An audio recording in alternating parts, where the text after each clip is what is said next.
So long time पछि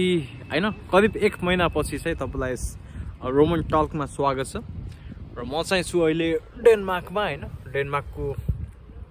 यो कोल्डिङ भन्ने ठाउँमा तपाईलाई थाहा छ म कोल्डिङमै बस्छु हैन सो आजको मेन टपिक भनेको चाहिँ पब्लिक युनिभर्सिटीमा पनि अब आएर चाहिँ एप्लाई गर्ने कि नगर्ने भन्ने खालको विषयमा चाहिँ हामी छलफल गर्छौं र अब पब्लिक युनिभर्सिटीको कदमहरु कस्तो चलिरहेको छ हैन कसरी चलिरहेको छ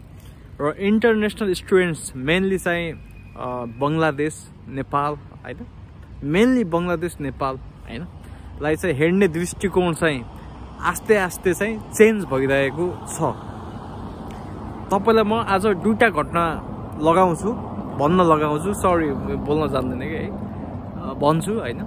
फर्स्ट घटना चाहिँ के हो भन्दाखेरि अब पब्लिक युनिभर्सिटी जस्तै रोस्केल युनिभर्सिटी जसमा चाहिँ अहिले international students like Nepal Bangladesh Cameroon के छ हैन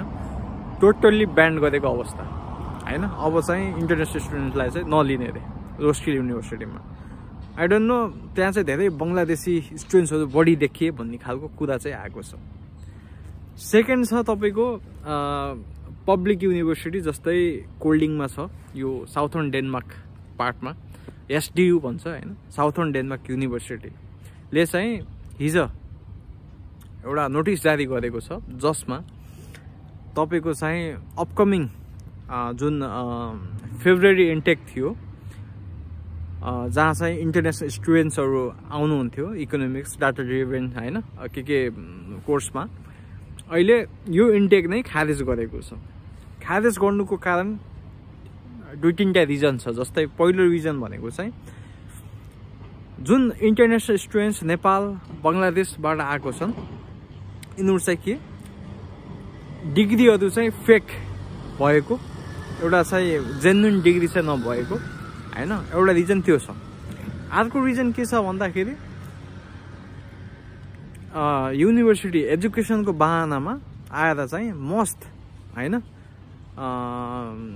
भनौं न लेबरको लागि चाहिँ एउटा भनौं यहाँ चाहिँ काम गर्नको लागि भनौं सिधा सिधा हैन एकदम तल्लो पोजिसनमा आएर चाहिँ काम गर्न र त्यसले चाहिँ डेनमार्कको लेबर मार्केटमा चाहिँ इफेक्ट पारेको भन्ने बुझाइ छ हैन। त्यसले गर्दा एसडीयूले पनि अहिले तपाईको अपकमिङ इन्टेकलाई खारेज गरेको देखिएको छ गरेकै छ। अब छन् आल्बर्ट युनिभर्सिटी हैन आरुस युनिभर्सिटी अरु पनि पब्लिक युनिभर्सिटीहरु छन् यिनीहरुले पनि आस्ते आस्ते यो कुराहरुलाई चाहिँ लागू नगर्ला भन्न सकिदैन हैन जे पनि गर्न सक्छ। सो मलाई लाग्छ अबको फ्युचरमा डेनमार्कमा आज भन्दा जुन 2-4 वर्ष 5-6 वर्ष अगाडि इजी भिजा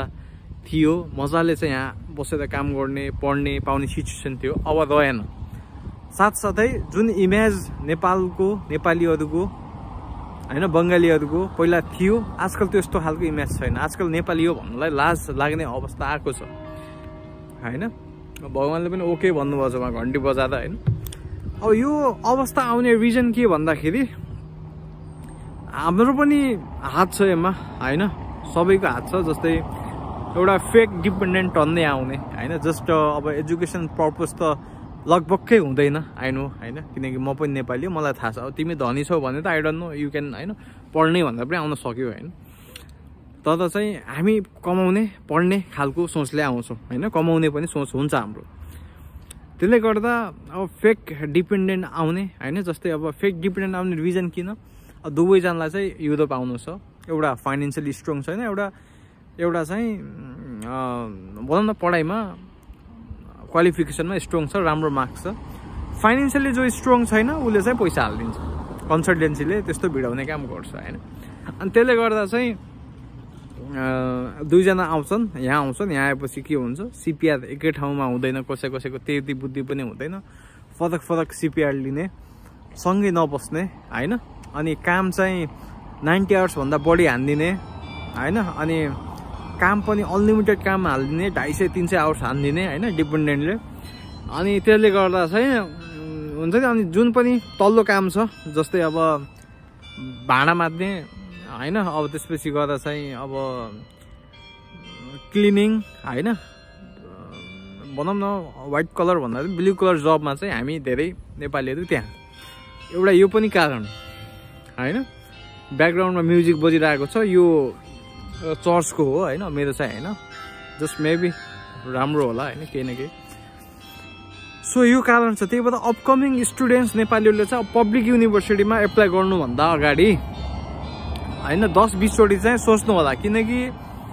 रुल केही पनि आएको छैन अब यो गर्न नपाइने केही पनि आएको छैन जस्ट युनिभर्सिटीहरूले आफ्नो आफ्नो हिसाबले टाइट गरेको अवस्था छ हैन जस्तै इन्टेकहरू खारिज गरिदिने अब इन्टरनेसनल स्टुडेन्ट्सहरू नल्याइदिने हैन यिनीहरूले चाहिँ फेरि 90 आवर्स काम गर्न नपाउने पिएचडब्ल्यू घटाउने भन्ने केही भनेको छैन अझसम्म हैन सो तपाईँको छ अप्सन एकदमै रिसर्च गर्नु होला कुन युनिभर्सिटी जाने कुन युनिभर्सिटी नजाने तर एकछिन संयम राख्नुहोस् एप्लाई गर्दै हुनुहुन्छ भने अब 5-6 महिनामा 1 वर्षभित्र फेरि यो चिजलाई लिएर अझै व्यवस्थापन भएन भने नयाँ रुल आउन सक्छ जसमा चाहिँ नयाँ रुलमा चाहिँ हैन अब फिक्स चाहिँ हैन जस्ट एजम्सन मात्रै हैन अब 3 वर्ष पिएचडब्ल्यूलाई घटाएर अब 1 वर्ष राखिदिने या 6 महिना राखिदिने हैन अब डिपेन्डेन्ट लिन नमिल्ने है फेरि यो हुन्छ नि रुल चेन्ज होला नहोला भन्ने नसोच्नु होला यो डेनमार्क हो नेपाल होइन बङ्गलादेश होइन हैन यहाँ रुल चेन्ज हुनलाई तपाईँलाई चाहिँ हुन्छ नि 2 वर्ष लाग्ने हुन्छ नि करप्सनमा मेन्टेन हुन्छ कि यताउति केही जात हुँदैन यिनीहरू रुल आयो भने आयो फट्याक चाहिँ आउँछ फेरि जस्तै नेल्सबर्ग आइबिएल आएको थियो हैन त्यस्तै प्राइभेट कलेजहरूलाई सो यो छ अहिलेको पब्लिक युनिभर्सिटीको अवस्था हैन त्यही भएर अब पब्लिक युनिभर्सिटीमा पनि एप्लाई गर्नुहोस् अब आइएल्स गर्नुहोस् हैन प्राइभेटमा नआउनुहोस् भन्दैन म त अब पब्लिक युनिभर्सिटी पनि आउन खोज्नु भएको छ भने अब प्लिज अलि दिमाग लाएर ध्यान दिएर हैन राम्रोसँग एकदमै रिसर्च गरेर मात्रै आउनु होला है किनकि अब म आफै प्राइभेटमा आएको आइबिएममा हैन रुलभन्दा अगाडि चाहिँ म आइहालेँ त्यही भएर एकदमै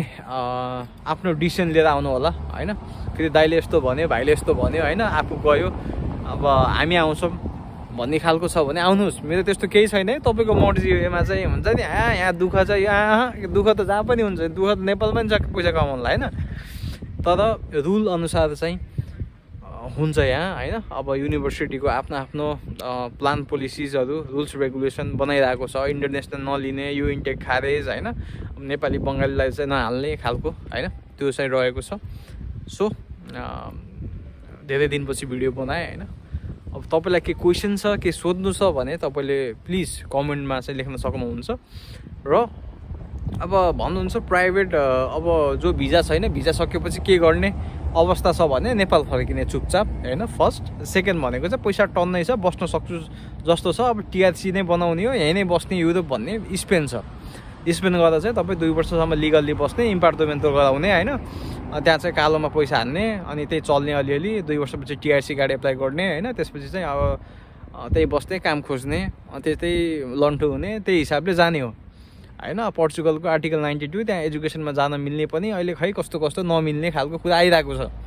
हैन अब जति कुरा र कुलो जति बढाए त्यति ठुलो हुँदै जाने रहेछ त्यही भएर आजलाई यति है च्यानललाई सब्स्क्राइब गर्दै गर्नु होला अब माया नमार्नु होला हैन जो तपाईँ जहाँ पनि जान्छ अमेरिका अस्ट्रेलिया इन्डिया हैन जहाँ पनि बाँच्ने हो हैन सकेसम्म ऋण नलगाऊ हेर केटाहरू ऋण भयो भने धेरै टेन्सन हुन्छ सकेसम्म ऋण नभएको ठिक थोरै लगानीमा भयो 2-3 लाख लगानीमा दुबई कतारमा ब्याचलर पढेछौ म्यानेजरको पोस्ट पाइन्छ महिनाको 60-70 हजार बसी हैन एउटा हिसाबले के व्हाइट कलर जब पाइन्छ भने त्यसमा चाहिँ एप्लाई गर्दा ठिक हुन्छ हैन त्यही भएर सो गाइस आजलाई यति थ्याङ्क यू सो मच यहाँसम्म हेरिदिनु भयो है त ओके बाई बाई